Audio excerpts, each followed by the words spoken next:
more and more Americans are quitting their jobs in what is being called the Great Resignation. Now, last month, 4.4 million people said goodbye to their jobs. Recently, an Applebees in Kansas lost the majority of its managers and 10 other employees after seeing an email sent to executives. It said that high gas prices and inflation was an opportunity to rebuild its workforce and pay employees lower wages. Yeah. Applebee's corporate responded saying the email did not represent the company as a whole. They also fired that executive. Okay, what are we thinking, Erica? Well, he just said the quiet things out loud.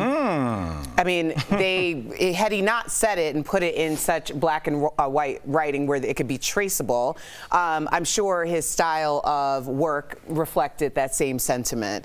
You know, here's the thing for people who are deciding on their career paths.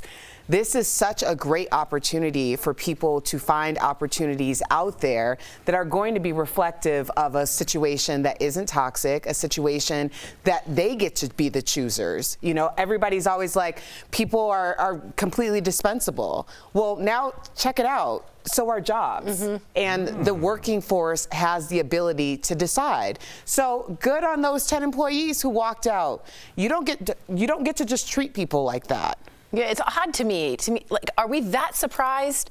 If we're not going to raise wages and inflation keeps going up and we don't raise expectations of how you treat people, what else are you going to do? Of course they're going to leave. As Erica just said, they're human beings, and we've seen people berate them, physically assault them, and the idea is there are other jobs out there. There is leverage. You can do a gig economy, and that's what's happening. This old school style is just not going to fly, and we're seeing it. And I agree with you, but here's a little caveat here, and this surprised me because I agree with the two of you, and I feel like nobody's paying a living wage and treating people with the respect they should be given.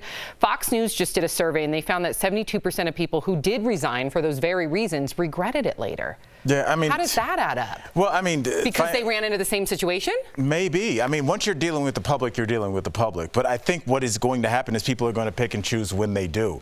When you drive Uber, you're kind of in control. It's your choice, right? But when you work at Applebee's and you clearly have a manager that doesn't care how anybody talks to you, imagine somebody calling you out of your name and you tell your manager and your manager agrees with the customer. How long is that going to happen before you start firing up the old Uber app or whatever you need to do, making empanadas at your house and selling them? There are other ways to make money now. There are ways to contact people now, and people are doing their own thing because when you try and deal with the public, the things that I have seen, the things my co-host Jeff was talking about, seeing how people treat people that are at work is out of control, and I feel like we have lost that privilege, and I feel like we will start to see the workforce go away, and everything will be manual. You want a beer? Go up there and put your card under, and it'll pour you a beer. But we've lost our privileges to interact with each other because of how people are treated. Well said.